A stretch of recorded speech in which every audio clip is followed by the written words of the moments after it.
Yo, what's up guys? Bill here, Classic Rock and Metal Review. Time for another Black Sabbath update. I know it's been a while, and I know you guys love it, and so do I.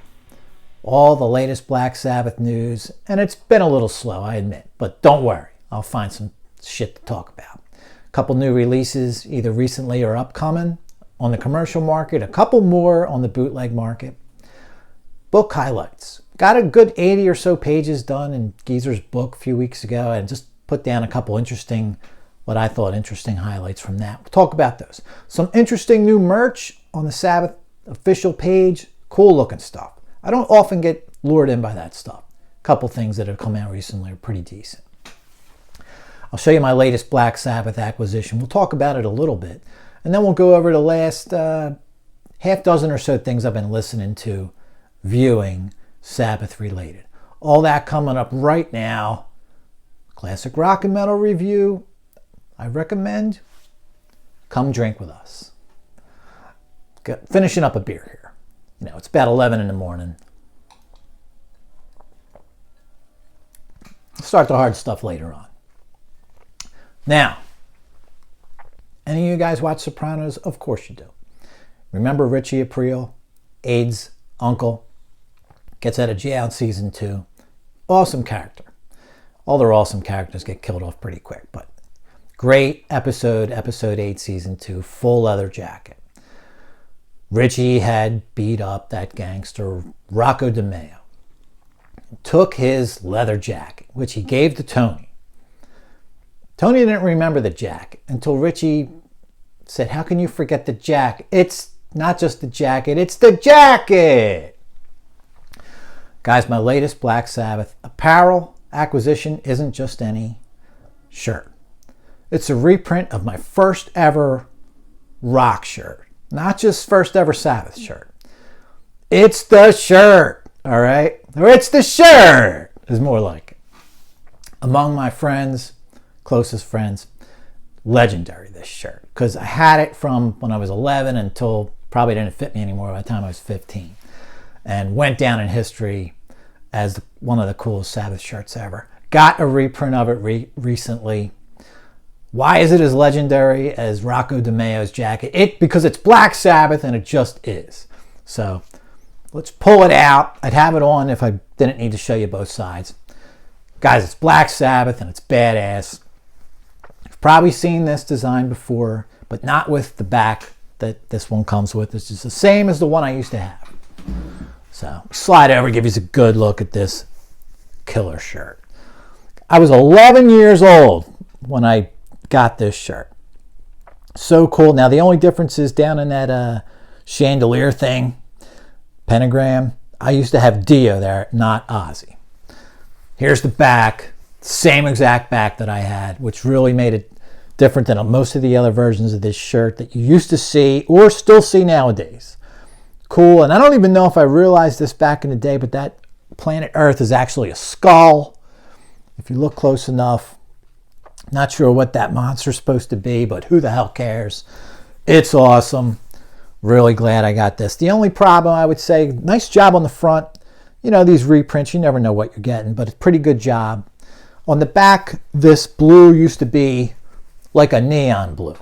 Really kind of grabbed you. Almost like what you would see if it was like already in under a black light. You know, that's how bright it was. So that's a little disappointing because the picture of the original listing on eBay, it was as bright as that. I might even look into getting like a fabric marker and brighten it up myself, because that's the only thing about it that's not the same. But otherwise, man, let's talk about this shirt just for a minute. I got some old pictures to show you. Crack your asses up. But guys, I actually own that shirt before I even owned, not Black Sabbath, before I owned any music, never mind Black Sabbath. This was fall of 81. I just got to middle school. These concert shirts were everywhere. I wanted in, you know, even before I even owned a lot of rock. I guess I still had the radio, right? But man, you know, does that make me a joker? I guess in a way, but you know what? I don't know. Can you call anyone that wears this a joker? I don't think so. Albums or not. So I know it sounds ridiculous, but I think it's forgivable. I got this from, there was a awesome little mall that's no more. Now it's a shopping center. It's not even close to the same thing. The Woodhaven Mall. They had a cool record store. They had a cool arcade. And right outside of the arcade, T-shirt world. Bunch of pre-made shirts, and this was one of them I got. There was also, they had booklets full of iron-ons. They would iron them on any shirt you wanted kind of thing. I really think the only couple of shirts I got there were this one and a Zeppelin Swan Song iron-on kind of deal. And here's a picture from my 13th birthday, spring of '83, where I'm already wearing the Sabbath shirt and I get, which I believe came from that same T-shirt world, Ozzy Speak of the Devil shirt. Man, I ruled. I mean, I know that age is awesome, right? But that's my buddy Rick, man. I mention Rick all the time. Anyway, I wore this thing as fast as my mom could wash it. It was back on my back. So every 4 or 5 days I wore this shirt for years, basically till I outgrew it. And there was actually a kid in my class in 6th grade who had the same shirt, the same on the front. He had Ozzy on the front, Osbourne. It said Osbourne in that chandelier. I had Dio, which, how was I going to know the damn difference, right? I knew Paranoid and Iron Man. That was probably my extent of Sabbath knowledge, other than seeing all these awesome Sabbath shirts around me in school. But he knew the Dio material. He knew all the material. He said Osbourne's cooler than Dio. Dio's cool. Osbourne's cooler. But the back of his shirt was blank. And I had that awesome dragon, whatever that monster is, on that planet, Earth. So he's like, you know what? Dio aside, your shirt's cooler. I'm like, I know. So anyway, man, there it is. The shirt, all right? And 13th birthday picture, that's just a classic. Sorry, it's kind of grainy. I don't even have the actual picture. That's a picture of the picture kind of thing. So, all right, some Sabbath news, what little there is, and some of this is kind of old. I'll date it for you. We'll get through this quick. We'll get to some other cool stuff. But this is actually kind of cool.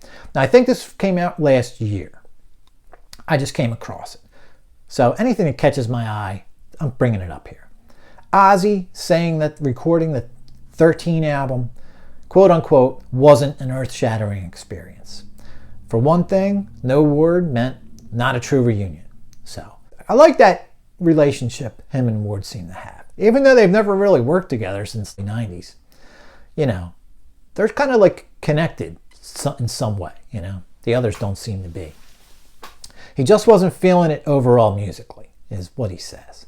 He also says he doesn't blame producer Rick Rubin. It wasn't about anything like that, who he considers a friend. So just thought that interesting. Ozzy finally coming out 10 years later and saying wasn't really all that into that album. Now, Ozzy in the end of September this year had his fourth, and what he's saying is final spinal surgery. He had 2 vertebrae where his quad landed on him. This is back, I think, 2003, something like that, where he had 2 vertebrae disintegrated in his neck. He's saying whatever the outcome, there won't be any more surgery. There also won't be any more touring, but he's open to festival appearances, one-off appearances. So I know you guys already know all that stuff, but just throwing it out there. Now, Tony Iommi not only made an appearance at the finale of the Birmingham Royal Ballet's Black Sabbath Ballet, he played Paranoid. That was on September 23rd. Attendees included Geezer Butler, Sharon Osbourne, Bev Bevan, and Robert Plant. The orchestra there, the Royal Ballet Sinfonia, played 8 Sabbath classics during that ballet. Also 2 new Tony Iommi-inspired, Black Sabbath-inspired songs. And just, it's funny, as I was reading about this, now this was the end of September. Yeah, I'm still catching up. I was watching Monday Night Football, and they used, as an outro on the way to a commercial, Paranoid by Sabbath, but a live Dio version of all things, which I thought was kind of, funny. You got Sabbath in ballets, being played by orchestras, Monday Night Football. So Sabbath is literally taking over the earth, with the help of that dragon on the back of my shirt. Now, I don't know if you guys caught this. I'll try to leave a link if I remember to do it. New film out called Napoleon. Looks pretty good. Using war pigs with the trailer. So, like I said, I'll try to leave a link with this. Although, from what I've heard, only Ozzy's voice. I'm not even sure if there's even that kick drum or anything else. Just remember hearing Ozzy's voice on the trailer I saw, although there is like 4 different trailers. So guys, that's kind of the latest Sabbath news. I know, pretty slow on that front and pretty lame. Don't worry, the rest of this episode is going to be chock full of cool stuff. So let's talk, for starters, new releases on the commercial market. One that's already come out, another one coming pretty soon. Reunion. This came out October 13th. The vinyl version, triple album, 25th anniversary of the release was actually October 18th. So I guess in a way celebrating that. All 16 songs that were on the original album. 2 Danny Saber remixes. 1 for each, Psycho Man and Selling My Soul. Of course, this album, live in Birmingham, December 4th and 5th, 1997, triggered the reunion, so what a fitting name for the album, right? Still have my original from back when it first came out. Now, this is why I can't stand when they put these damn, they get bootlegs with the numbered sticker right on the case. In this case, the hype sticker right on the case. Case is cracked, and, there's no way to get that sticker off without destroying it, which kind of sucks. But you know what, man? Let's give this album a little love. So, speaking of the new album, 3 triple vinyl in black or triple vinyl in what they call purple smoke. Both each around $50 if you're interested in those. Great for vinyl enthusiasts, I admit. Sabbath completists also. But there's no new material for me, so it's kind of a pass. I also got 3 of the Psycho Man remixes off of this guy, which I used to think, I thought off the top of my head had Selling My Soul in there too, but it's actually Danny Saber remix edit 416. This is all Psycho Man. Radio edit 405. Album version 518. So it's not Selling My Soul. So that would be a new song on that new vinyl release. So I'm sure it'll make its way to a CD, whether it's legit or not. But I just thought great time to show you guys this little nugget. I'm sure you've seen. You can get this on eBay for probably 10 or 20 bucks at this point. And it's kind of cool. Not really that much different, these different versions, honestly. Especially even the remix edit. Not a whole lot different than the regular version. But let's give a little love to the Reunion album for a minute. The CD is actually out of print, which I didn't realize till doing a little research on this one. Now, I'm more of a CD guy than a vinyl guy anyway, so I'm going to be passing on the vinyl. But you know what? It's a good chance to get this if you're a Sabbath completist, like I said. I'm not sure if this was ever released on vinyl. I guess I'm going to say no, 1998, right? Not exactly happening at the time, vinyl, right? I have compliments to give this album, and I don't give live albums too many kudos or too often.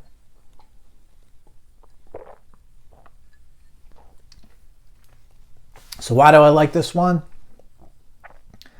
It's one of the best live albums I think ever. In terms of, especially, first of all, it was only culled from 2 gigs, right? So it's not like they did 6 or 12 gigs to find the best version of each song. Musical and vocal imperfections. What do you mean? Like a real show? Yeah, it actually sounds live. Really does. I thought that from the first time I heard it. I'm like, wow, this is a live album that sounds live. Who would have thought? Now, I'm sure there was some studio touch-ups, obviously. But overall, it really feels pretty genuine. It really does, man. And, that appeals to me, obviously. The set list, man, at the time, back in 1998, I would say when this thing came out, I was kind of blown away. I would say at the time I considered 8 of these songs deep cuts. And I'm all about deep cuts, I don't need greatest hits rammed down my throat constantly. This album really took care of us in that way. I consider Behind the Wall of Sleep kind of a rarity. Electric Funeral, Fairies Wear Boots, Into the Void, Lord of This World. I mean, this is kind of like almost I don't want to say dream set list, but a pretty surprising set list at the time. Sabbath, Bloody Sabbath, and of course, Spiral Architect. Even Dirty Women. I know they played that on that 78 video and that tour, and 76 too, I know. But like for them to pull it back out of the hat 20 years later kind of surprised me. How many songs are there altogether? 16. And I consider half of them sort of deep tracks or, sort of rarities, if you want to call them that. Now, the new songs, Psycho Man and Selling My Soul, I think they're both really good. I think I always kind of liked Selling My Soul a little bit better than Psycho Man, but that's pretty good too. I'd say overall, really good album. You had Ward on there live, and you had Ward. Sounds like, I don't know if you guys know this. I don't think he played on Psycho Man. I think they used a drum machine for that. I only found that out a few years ago. Selling My Soul, I think he plays on. Now, nowadays, I probably wouldn't consider most of those deep cuts anymore. Only because the band decided to play them every friggin' tour since this one. So, it still leaves us with a few, though. Spiral Architect for one. Lord of This World, definitely. And Sabbath, Bloody Sabbath. I know Ozzy had to sort of down-tune his voice, sing in the lower register, whatever you want to call it, to handle it. But you know what? I don't even love that song. It just was cool that they played it, So anyway, I think Reunion's one of the better live albums out there. If you're into that vinyl action, go for this. The other thing coming out soon, guys, we got Hand of Doom, 1970 to 1978. Vinyl picture disc box set. This one is coming, I think, early December.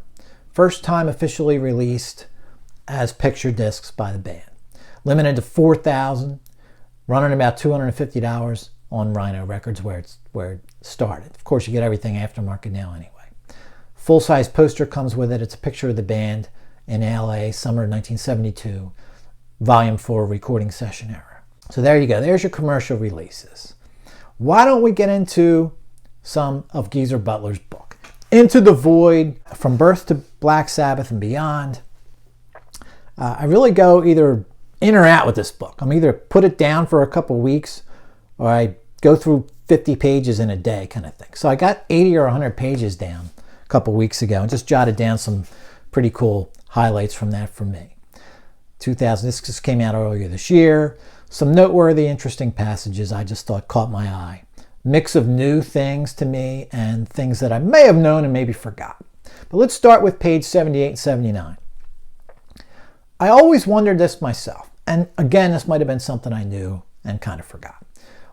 If the album was recorded in the middle of October 69, why didn't it come out till Friday the 13th of 70? That's 5 months. So it turns out Evil Woman was a one single deal with, I think, Fontana Records. And the single didn't even do well overall, but it did attract the attention of Vertigo. So that kind of, reminded me of that if I already knew it. Pretty interesting, Band basically does an album and can't release it until someone decides they want to release it. Now, on page 88, he talks about the Iron Man lyrics being basically a metaphor for Jesus Christ. Now, I think I had heard that before, but it was a good refresher. Page 99, Geezer corroborates something I talked about, I think, back in the first Black Sabbath episode, this debate that goes on about where the first United States show was ever. And it was, I think, Mischief Night, October 30th, 1970. The first U.S. show, in my opinion, was at Glassboro State College, now known as Rowan University. It's not too far from me. One of these days I want to get up there and just film this auditorium where they played. I think it might have even been a gymnasium. And here are a couple photos reportedly from that show. I can't say 100% they are. They might be. They look like they could be. Anyway, Geezer corroborates that it was a university in Jersey. Page 99. Page 116, here's a nice funny one. The band runs out of coke one night and Geezer decides to do heroin instead. And he talks about being up all night having a conversation with himself. He was Jesus and his reflection was Satan. So, which is funny enough, but then in the book he says, I wish I could have recorded that conversation. It's really kind of funny. Page 130, Geezer gets 1 week notice to do Cal Jam, which I thought was pretty interesting. They hadn't played together since the end of February. And very beginning of April, they get a notice that they're doing biggest festival the band would ever play. And they get about a week's notice. So Geezer also goes on to talk about, for the first 25 minutes of that show, he was high as a kite, super coked up. And that if you watch the video of that, you'll see that he's going berserk the first 25 minutes. And after that, he just wanted to die. Like he was just spent. So, by the way, while we're on that subject, this California Jam reel to reel, this is the way to go as far as hearing Sabbath play at Cow Jam. Sounds great. Really guitar heavy, but it's pretty awesome. Now, the only thing that sucks about that show is there's only 4 songs that have been released on video of Sabbath. So you can't really go back and watch. Now, I think there is a couple songs from the beginning of the show, though. And then a couple towards the end. So I guess you could just look at the first song and then the last song.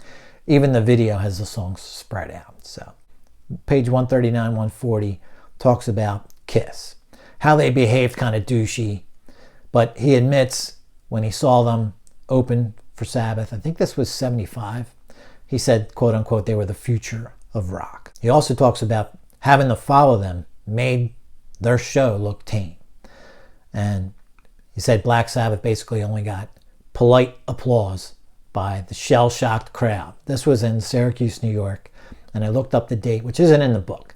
It's December 12th, 75. So kind of cool. You know, I really like Geezer. He's got this real cool attitude about, you know, he sounds like he's forgiven everyone that's ever wronged him, which I think when you're writing a book like this, it really just lets you flow. You know, you're not going to not put something in there or put something in there that you don't really mean.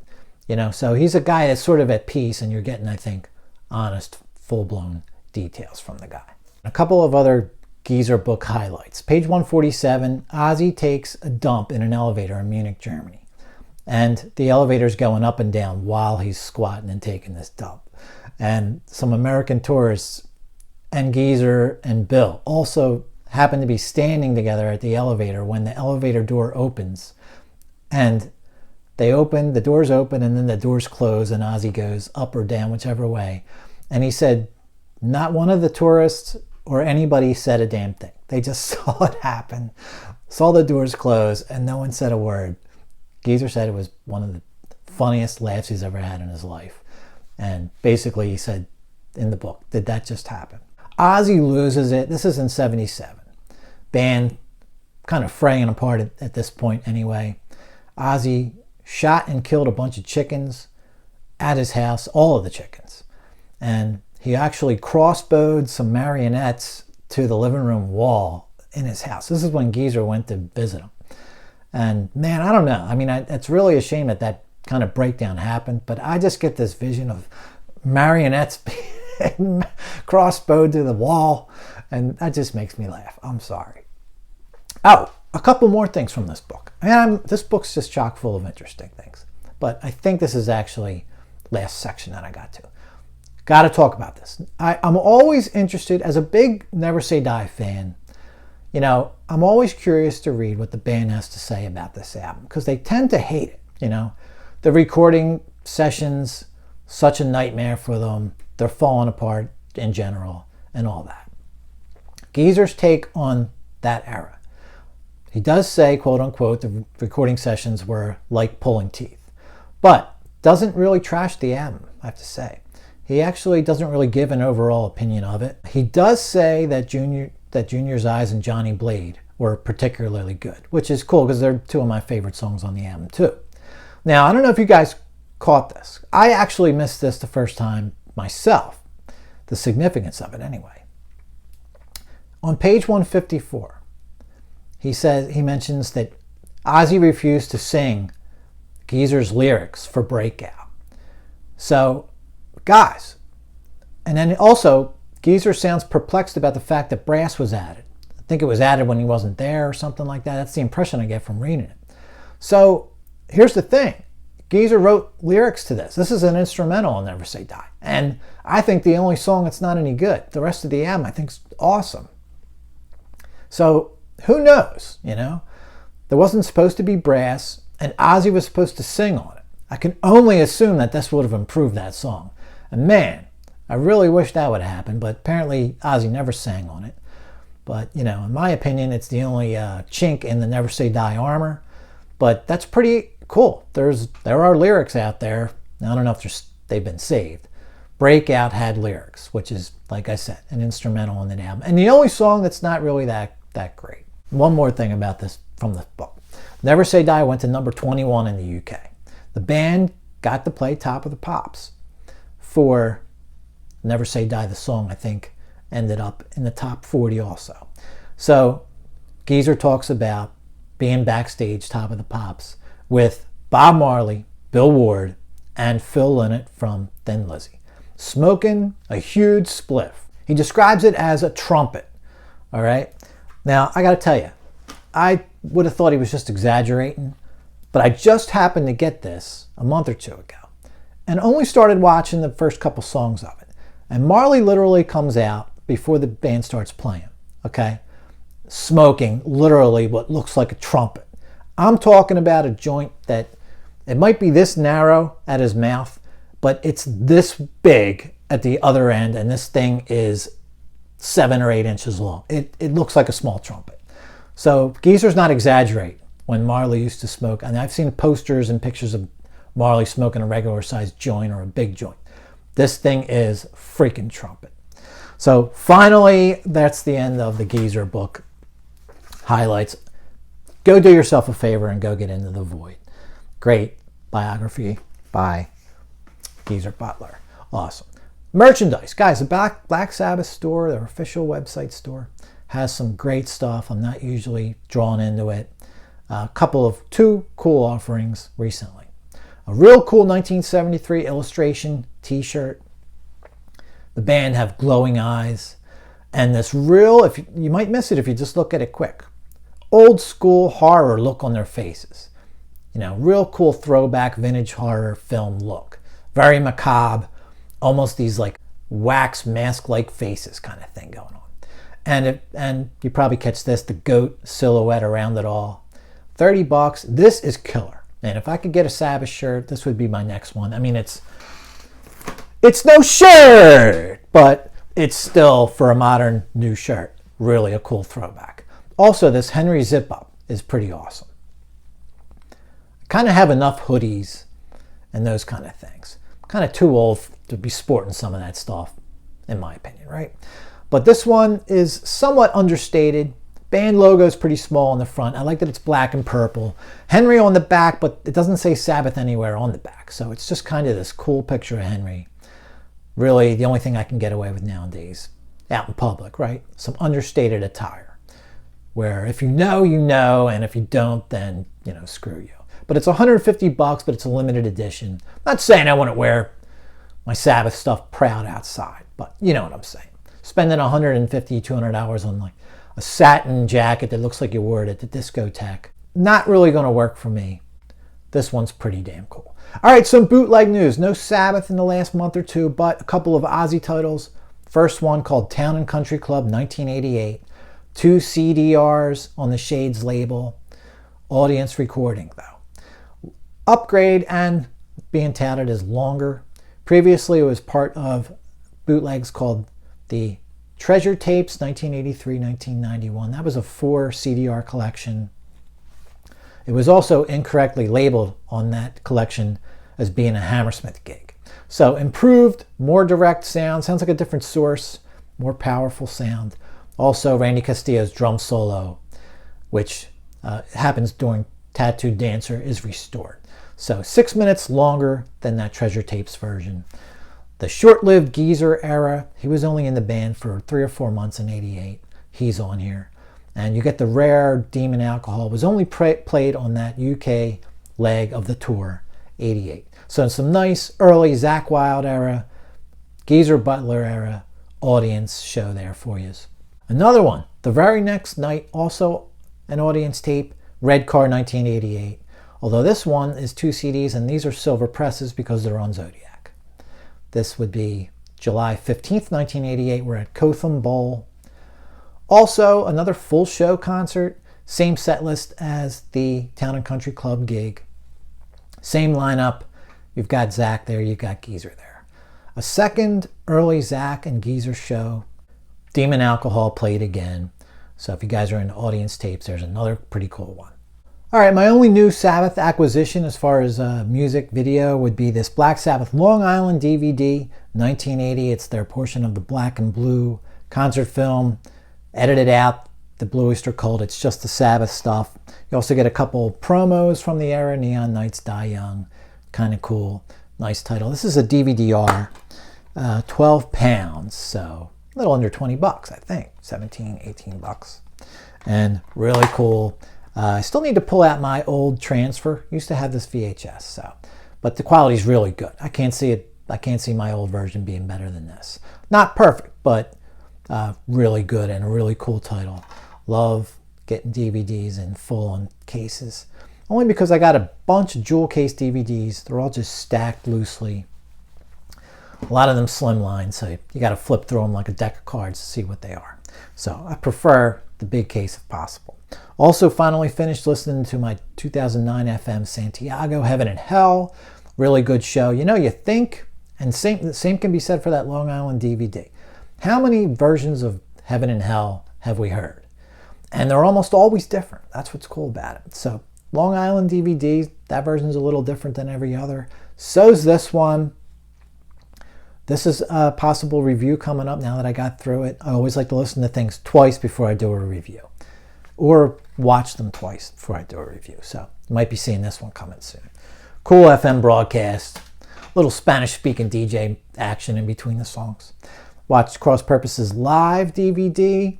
I was hoping for a nice upgrade on quality with this. But it might not be an upgrade at all. But I did have a, it's still decent version to watch.